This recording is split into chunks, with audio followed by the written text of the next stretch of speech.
Morning students, आज हम paper number 5 का क्वेश्चन नंबर 63 पढ़ेंगे कि तर्क क्या होता है और एक शिक्षक होने के नाते आप बच्चे में तर्क क्षमता है वो विकसित करने के लिए आप क्या कर सकते हैं। तो तर्क क्या होता है, अगर हमारे सामने कोई समस्या आ जाती है तो हम क्या करते हैं, अपने माइंड को उस समस्या पे केंद्रित करते हैं और उसको पीछे लेके जाते हैं कि ये समस्या हमें कहाँ से स्टार्ट हुई और इसका जो सॉल्यूशन है वो हम कैसे कर सकते हैं। तो वही होता है हमारी तर्क क्षमता। अब जैसे रीजनिंग है, रीजनिंग में बहुत बार हम टॉपिक देखते हैं कि हम अपने घर से इस डायरेक्शन में निकले हैं, इतनी दूरी हमने तय की है, फिर हम इतनी इस डायरेक्शन में मुड़े हैं, फिर हमने इतनी दूरी तय की है, तो लास्ट में पूछा जाता है कि बताइए हमारे घर से दूरी कितनी है। तो उसके लिए हम अपने माइंड को मेकअप करते हैं कि सबसे पहले हम घर से कौन से डायरेक्शन में निकले थे, कितनी दूरी तय की थी, और लास्ट में जाके हम क्या इसके निष्कर्ष पे पहुंचते हैं। तो ये हमारी क्या होती है, तर्क क्षमता होती है। अब जैसे कई बार हम पढ़ रहे हैं, घर के किसी रूम में पढ़ रहे हैं, तो हमने अपने बुक को या पेन को वहाँ पे रख दिया है और उसके कुछ टाइम बाद हम भूल जाते हैं। उसके बाद जैसे कि हमें पेन की ज़रूरत पड़ती है तो हम क्या करते हैं, अपने माइंड से सोचते हैं कि हमने पेन को कहाँ रखा था। उसके बाद हमारा माइंड उसी जगह पे पहुँचता है जहाँ पे हम पढ़ रहे थे, तो हम आइडिया लेते हैं कि हमारा जो पेन है शायद उस जगह मिलेगा जहाँ पे हम पढ़ रहे थे, तो वहाँ पे हमारा पेन मिल जाता है। तो ये हमारी क्या होती है, ये हमारी होती है तर्क शक्ति। चलिए देखिए हम इसका अर्थ देखते हैं, इसकी परिभाषाएं देखते हैं क्या होती है। तर्क या तार्किक चिंतन का एक उत्कृष्ट रूप है जो जटिल मानसिक प्रक्रिया है। तो ये पूरी की पूरी क्या होती है, मानसिक प्रक्रिया है।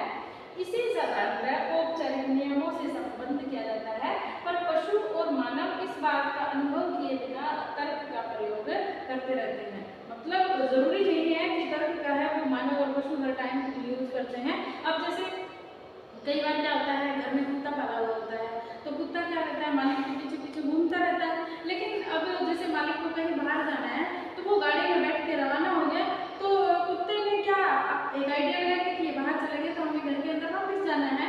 तो वो क्या करेगा, जैसे कि मालिक है वो गेट से बाहर निकलेगा, वो कुत्ता वापस घर के अंदर आ जाएगा। तो ये भी क्या है, इसकी एक तर्क क्षमता है। तो उसके बाद क्या होता है कि कुत्ता अपने स्वामी को कार में बैठ कर जाते हुए देखकर वापिस आ जाता है। और कई बार बच्चे क्या होते हैं, आइसक्रीम वाला जैसे ही बाहर आवाज देता है तो दौड़ दौड़ के बाहर जाते हैं। तो वो क्या होता है, उनके माइंड की प्रक्रिया होती है, इसीलिए वो बाहर आइसक्रीम लेने के लिए दौड़ते हैं। बालक आइसक्रीम बेचने वाले की आवाज को सुनकर बाहर दौड़ा हुआ आता है और हम अपने मित्र को उसकी कृपा के लिए धन्यवाद देते हैं। और इन सब कार्यों का आधार तर्क है। मतलब ये देखिए, ये सारी जो चीजें हैं वो हमारे तर्क पर डिपेंड करती है। एक और उदाहरण लीजिए, हम अपना पेन कहीं रखकर भूल जाते हैं। जैसे मैंने अभी आपको यही एग्जाम्पल दिया, हम विचार करते हैं कि हमने उसको अंतिम बार कहाँ लिखा था, तो वह स्थान बैठने का कमरा था। इस प्रकार तर्क करके हम उस निष्कर्ष पर पहुंच जाते हैं कि हमने अपना पेन है वो बैठने के कमरे में रखा होगा। तो हम वहाँ आते हैं तो वह हमें मिल जाता है। इस प्रकार हमारी समस्या का समाधान हो जाता है।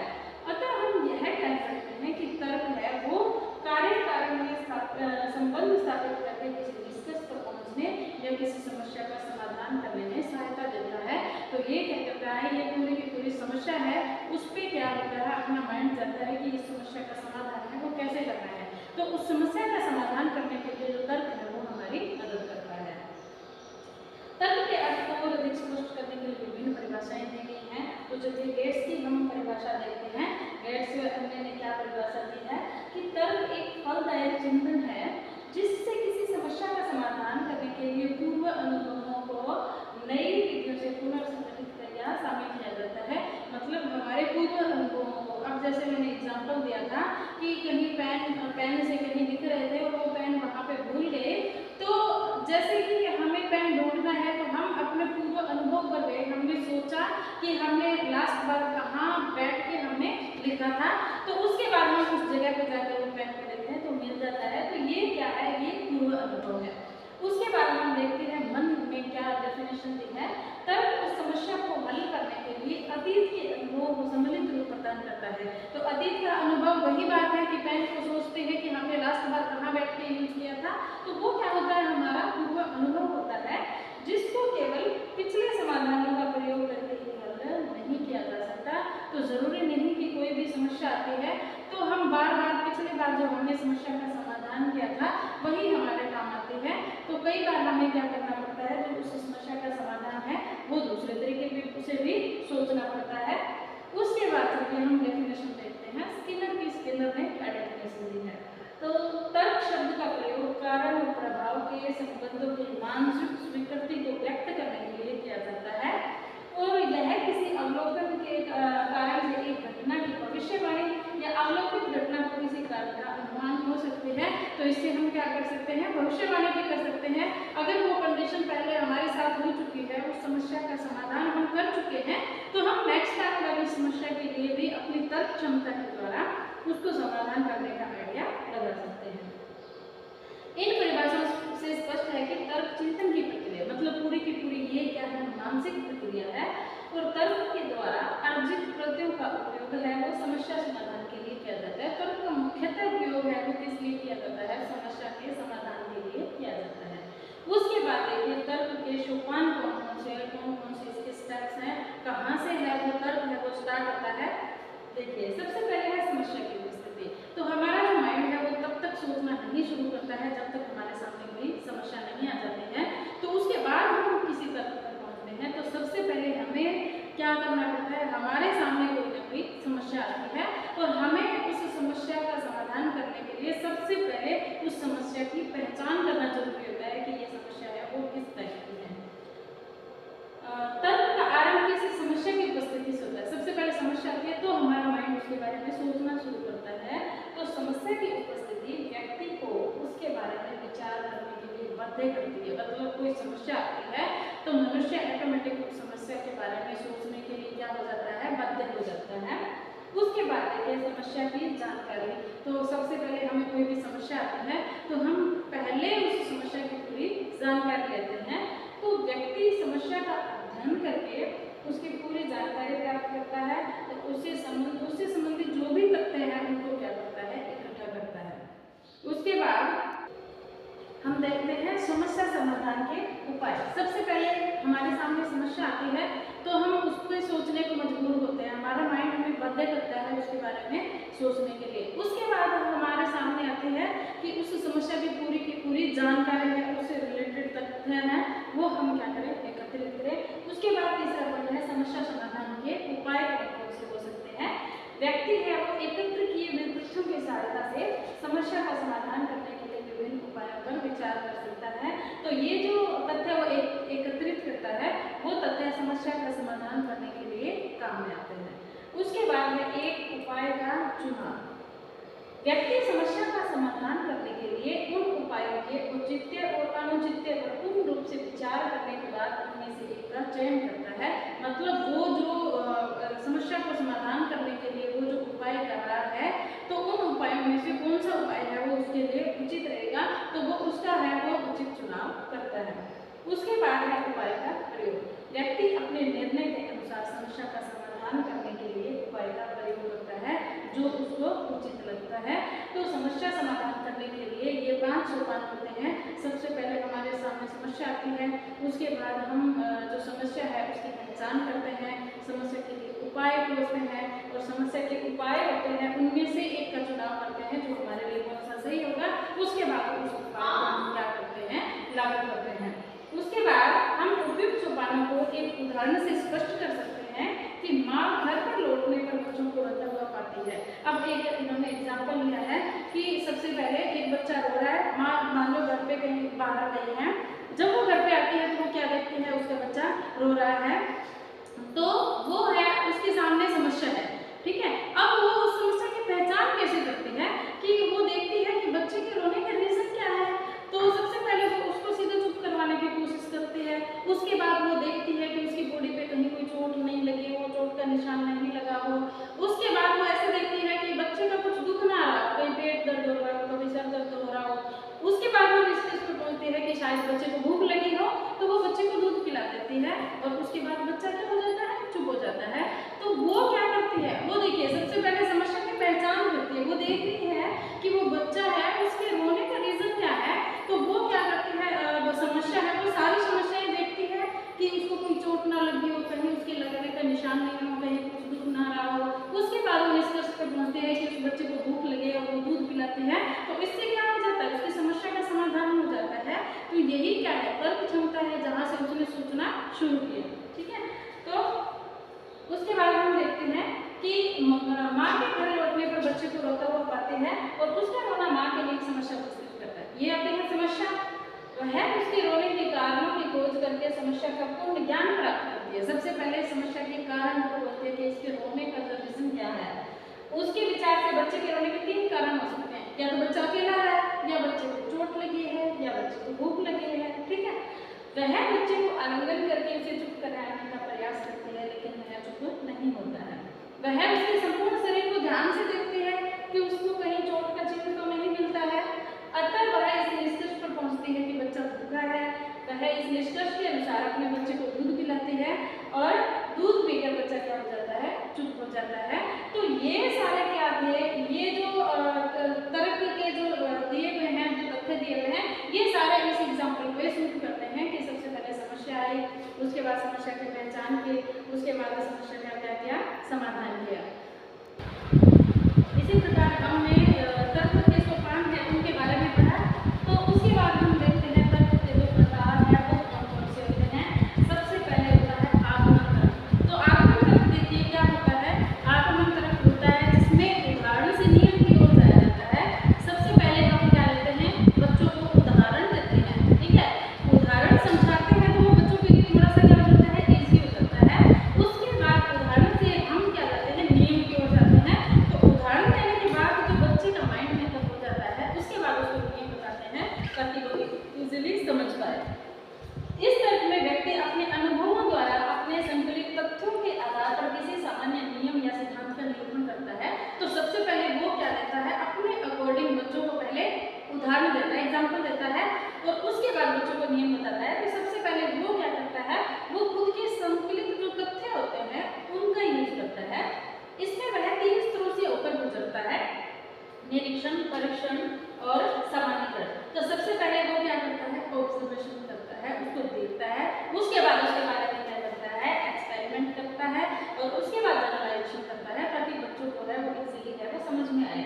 उदाहरण के लिए जब माँ घर पर लौटने पर बच्चे को रोता हुआ पाती है, तब वह उसके रोने के कारणों की खोज कर निष्कर्ष पर पहुंचती है और वह भूख के कारण पर रो रहा है। तो उसका क्या निकालती है, वो निष्कर्ष निकालती है कि बच्चे के रोने का जो रीजन है वो क्या है। तो इस प्रकार इस विधि में हमें विशिष्ट सत्य से सामान्य सत्य की ओर अग्रसर होते हैं।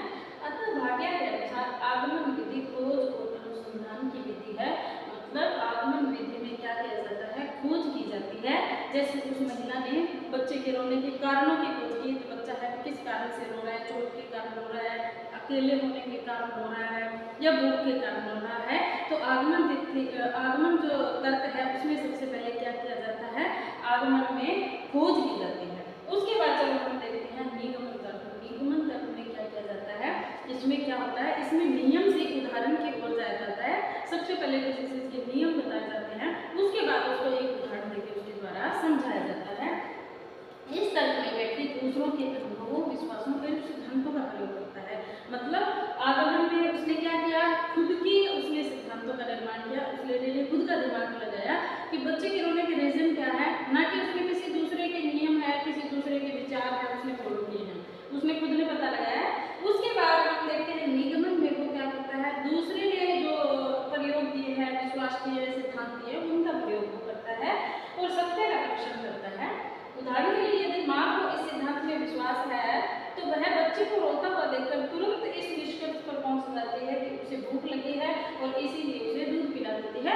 मतलब वो जो दूसरे बच्चे रोते हैं वो किस कारण से रोते हैं, जैसे बच्चा रोया, बच्चे को दूध पिला दिया, तो वो दूसरे के सिद्धांत को क्या कर लिया, फॉलो कर लिया। उसने खुद का दिमाग नहीं लगाया कि बच्चे के रोने का रीजन क्या है, वो सीधा निष्कर्ष पर पहुंच गई कि बच्चे को भूख लगी है और बच्चे को क्या पिला दिया, दूध पिला दिया। तो इसलिए है वो दूसरे के सिद्धांत को अपनाया है, ना कि खुद के माइंड का उसने यूज किया है,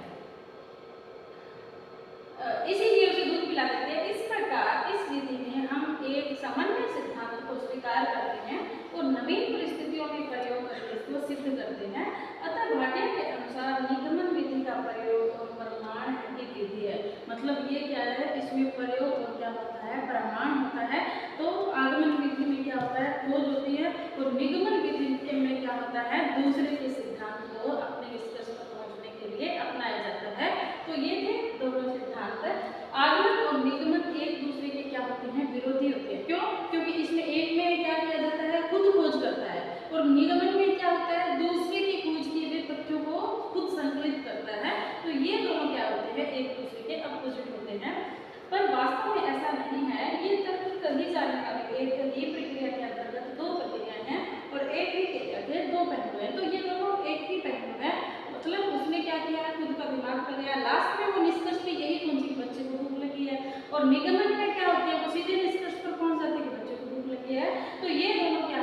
एक ही क्रिया के दो पहलू हैं। उसके बाद देखिए हम क्या करते हैं, तर्क का प्रशिक्षण है वो बच्चों को कैसे दिया जाता है। एक टीचर है बच्चों को तर्क का प्रशिक्षण देने के लिए क्या रोल अदा कर सकता है। जीवन के सभी क्षेत्रों में तर्क अथवा तार्किक चिंतन की आवश्यकता और उपयोगिता को स्वीकार किया जाता है। हर एक कदम में इसके तर्क की जरूरत पड़ती है। सेनापति सैकड़ों मील दूर बैठा हुआ अपनी तर्क शक्ति का प्रयोग करके युद्ध स्तर में सैन्य संचालन के आदेश देता है। तो ये भी क्या है, उसकी तर्क शक्ति है। प्रशासक इसी शक्ति के कारण अपनी नीतियों का निर्माण और परिवर्तन करता है। मतलब उसको पता होता है अपनी सेना के बारे में, इसीलिए वो दूर बैठा के उनको इंस्ट्रक्शन देता है। तो वो क्या है, उसकी तर्क क्षमता है। अतः शिक्षक पर बालकों की तर्क शक्ति का विकास करने का गंभीर उत्तरदायित्व होता है। ऐसा निम्नलिखित विधियों द्वारा कर सकता है। तो देखिए ये विधियां कौन कौन सी है जिसमें जो टीचर है वो बच्चों को तर्क का प्रशिक्षण देता है। वाद विवाद, विचार विमर्श, भाषण प्रतियोगिता आदि तार्किक चिंतन को प्रोत्साहित करते हैं। अतः शिक्षक को इनका समुचित आयोजन है वो करना चाहिए। तो क्लास में बच्चों से डिस्कशन करवाना चाहिए, आपस में वाद विवाद करवाना चाहिए, जिससे उनकी जो तार्किक क्षमता है वो बढ़ती है। ठीक है, वो उस पॉइंट को सोचने को मजबूर हो जाते हैं बच्चे। तो बच्चे हैं वो अपने अपने थॉट्स बताते हैं, तो इससे क्या होता है, उनकी तर्क क्षमता बढ़ती है। एकाग्रता, शारीरिकता और आत्मनिर्भरता के गुणों के अभाव में तार्किक चिंतन की कल्पना नहीं की जा सकती। ठीक है, अगर कोई होता है एकाग्र होता है या आत्मनिर्भर होता है तो ऐसे गुणों में तार्किक चिंतन नहीं होता। तार्किक चिंतन कब शुरू होता है, जब किसी के सामने कोई समस्या आती है, वहां से ही शुरू होता है। अतः शिक्षक को बालकों में इन गुणों का विकास करना चाहिए। बालक को आत्मनिर्भर बनाना चाहिए, संलग्न बनाना चाहिए और उसमें एकाग्रता होनी चाहिए ताकि वो किसी चीज के जो थॉट्स है उसके माइंड में अच्छे से आ सके, उसमें एकाग्रता होनी चाहिए। उसके बाद है पूर्वद्वेष, पूर्व निर्णय, पूर्व धारणा तार्किक चिंतन में बाधा उपस्थित करते हैं। मतलब क्या होते हैं, पहले जो वैज्ञानिकों ने अपने प्रयोग कर दिए हैं तो बच्चे क्या करते हैं, उनके किए हुए प्रयोग को पढ़ते हैं तो वो खुद की जो तार्किक क्षमता का उपयोग नहीं कर पाते हैं। ठीक है, तो इसीलिए ये क्या उसमें बाधा उत्पन्न करती है कि जिस बच्चे ने पहले का किया हुआ प्रयोग है वो देखा, उसने सोचा, उसने माइंड मेकअप है वो उसके अकॉर्डिंग कर लिया, उसने खुद का तार्किक तथ्य है वो यूज नहीं किया, तो ये क्या होता है उसमें बाधा डालती है। अतः शिक्षक को बालकों को उनके दुष्परिणामों से भी भली भांति अवगत करवा देना चाहिए कि जो पहले प्रयोग किए गए हैं उनके दुष्परिणाम क्या हुए हैं, वो गलत साबित हुए, सही साबित हुए, तो पहले ही उनकी डिटेल है वो बच्चों को बता देनी चाहिए। शिक्षक को बालकों को तर्क करने की वैज्ञानिक विधियों का प्रयोग करके किसी समस्या पर अध्ययन करके स्वयं ही किसी नियम, निष्कर्ष या सिद्धांत पर पहुंचने का प्रशिक्षण देना चाहिए। तो शिक्षक को क्या चाहिए कि बच्चे को कोई प्रयोग करना है तो ये नहीं है कि पहले जिसने प्रयोग किया है उसको पढ़ो और उसके अकॉर्डिंग अपनी भावनाएं बनाना, नहीं। तो क्या करना चाहिए, टीचर को ये करना चाहिए कि उसको खुद को खोज करने के लिए प्रोत्साहित करे और बच्चा है वो खुद की तर्क और खुद की चिंतन है वो खुद निर्माण करे, तो ये करना चाहिए। उसके बाद है वैलेंटाइन के अनुसार शिक्षक को बालकों के समक्ष केवल उन्हीं विचारों को प्रस्तुत करना चाहिए जिनके सत्य का वह स्वयं निरीक्षण कर चुका है। तो पहले टीचर ने जो निरीक्षण किया है बच्चों को उसके बाद एडवाइस देना चाहिए, साथ ही उसके बालकों को उसके विचारों से प्रभावित न होकर स्वयं अपने विचारों का निर्माण करने का प्रशिक्षण देना चाहिए। जैसे मैंने अभी आपको बताया कि बच्चे को यही करना चाहिए कि बच्चा खुद खोज करे और खुद निष्कर्ष पे पहुंचे और खुद की तार्किक क्षमता प्रयोग करे, ना कि पहले के जो किए हुए प्रयोग हैं उन पे विश्वास करे। तो उसके जो तार्किक तथ्य है वो टीचर वाले भी नहीं अपनाए, टीचर ने जो निरीक्षण किया है वो उसने खुद नहीं किया है। तो बच्चे को प्रोत्साहित करे कि वे खुद निरीक्षण करें और खुद अपनी तार्किक क्षमता का विकास करें, ना कि टीचर के तार्किक तथ्य है वो अपनाए। ठीक है, उसके बाद खोज, प्रयोग, अनुसंधान का जो तार्किक चिंतन है उसमें महत्वपूर्ण स्थान है। अतः शिक्षक को बालकों को इस प्रकार के कार्य करने के अवसर देने चाहिए। तो बच्चे को भी पूरे अवसर देने चाहिए कि बच्चा है वो खुद खोज करे, खुद किसी चीज को तार्किक करे। निरीक्षण, परीक्षण और स्वयं क्रिया में तार्किक चिंतन के प्रयोग का उत्तम अवसर मिलता है। अतः शिक्षक को बालकों के लिए इनसे संबंधित क्रियाओं की व्यवस्था करनी चाहिए। बच्चों को पूरा मौका देना चाहिए कि वो किसी चीज का निरीक्षण करे, किसी चीज का परीक्षण करे। इसीलिए जब बच्चों को खुद मौका मिलेगा, बच्चे जब खुद निरीक्षण करेंगे तो उनकी तार्किक क्षमता वो अच्छी होगी और खुद अच्छा सीखेंगे और खुद के तार्किक तथ्यों का निर्माण खुद करेंगे। उसके बाद है किसी समस्या का समाधान करने के विभिन्न विधियों पर विचार करने से समस्या आ रही है, उस समस्या को समाधान करने के लिए जब बच्चा खुद का माइंड यूज कर रहा है तो उससे क्या होता है, उसकी जो तार्किक क्षमता है वो बढ़ती है। और अतः शिक्षक को बालकों के विभिन्न प्रकार की समस्याओं का समाधान खोजने के लिए प्रेरित करना चाहिए। मतलब बच्चे के सामने कोई समस्या आ रही है तो उसको टीचर सोल्व ना करे, मौका दे बच्चे को, ताकि बच्चा खुद है वो उस समस्या का समाधान करे, ताकि उसको कुछ सीखने को मिले। गेट्स व अन्य के अनुसार तार्किक चिंतन की योग्यता सहसा प्रकट होकर आयु और अनुभव के साथ विकसित होती है। तो तार्किक क्षमता को अचानक नहीं होती, जैसे जैसे बच्चा ग्रो होता है उसमें तार्किक क्षमता अपने आप आती जाती है। और अतः अध्यापक को शिक्षा के सब स्तरों पर बालकों को अपने तार्किक चिंतन का प्रयोग करने का अवसर देना चाहिए। तो इस प्रकार ये था हमारा तर्क, मतलब बच्चे के सामने समस्या है वो आई तो हम टीचर को क्या चाहिए कि बच्चे की हेल्प करें, लेकिन खुद उसका निरीक्षण पहले करके बच्चे को खुद खोज करने दे, ताकि बच्चा है वो खुद तर्क कर सके और उसकी तार्किक क्षमता है वो इससे बढ़ेगी। तो इसी प्रकार ये हमारा क्वेश्चन नंबर 63 समाप्त होता है। Thank you.